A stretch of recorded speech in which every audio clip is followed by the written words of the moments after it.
and welcome to another edition of Kendrick's News, Views, and Reviews. And I want to elaborate on LG just for a moment here. Uh, LG is about to release the Lgv20, as we see here. These are the specs. Before I get into that, LG has been offering, as of late, some mediocre phones, to say the least. Uh, I'm an LG fan. I'm an Android fan, and I say that because of the way that the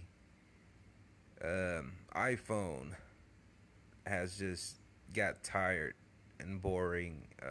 As we look at the iPhone 7, what can I say? But it's just water resistant. I'm not gonna even get into that on this video, but LG has the ability to bring something new to the table.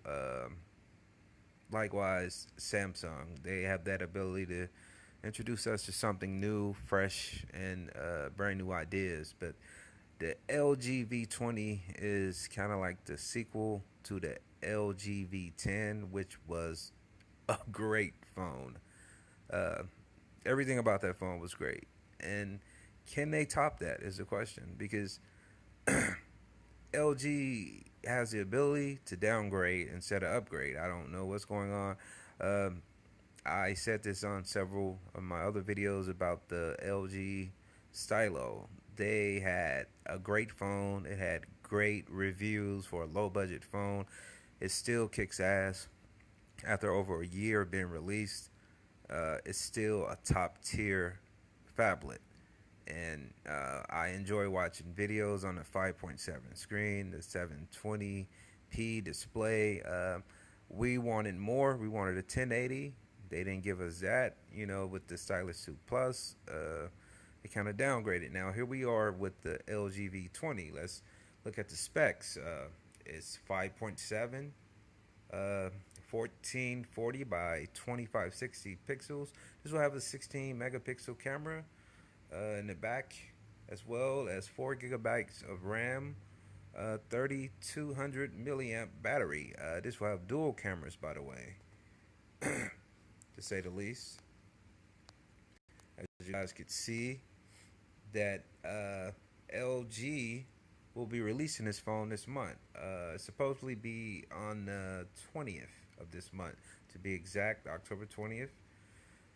This phone also will have a Gorilla Glass 4, and it will be released with the latest Android version 7, the Snapdragon 820 quad core. The quad core CPU will be 15 gigahertz. That's pretty good. And you could use your micro SD card up to 256 gigabytes. Like I said, it has 4 gigabytes of RAM. That's a plus.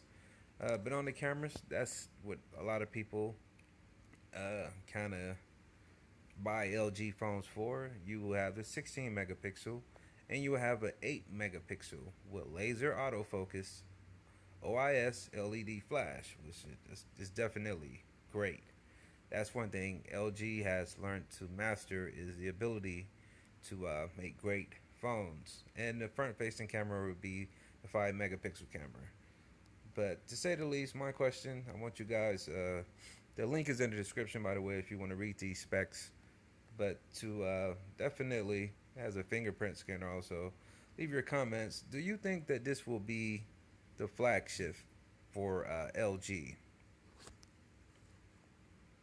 Do you think that this will be the phone that LG actually takes over with? Because there's a open slot for LG having a flagship phone right now, because the LG G5 really didn't live up to the hype. So now there's an opening, and now the LG V20 is about to be released. So I want you guys to like this video, leave your comments, and subscribe, and let me know what you think about the upcoming LG V20. Subscribe later.